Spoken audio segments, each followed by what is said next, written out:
واش نديرو؟ نتقبوها هكذا بالفرشيطه كامل باش تتنفس.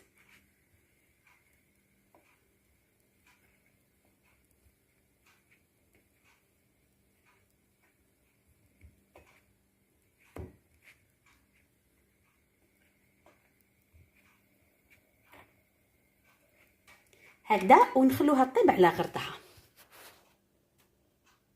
قلت لكم النار تكون متوسطه. وهنا والكسره كي تكون طيب هكذا لازم دائما نحركوها شويه هكذا، نمشوها باش طيب لنا كامل كيف هكذا.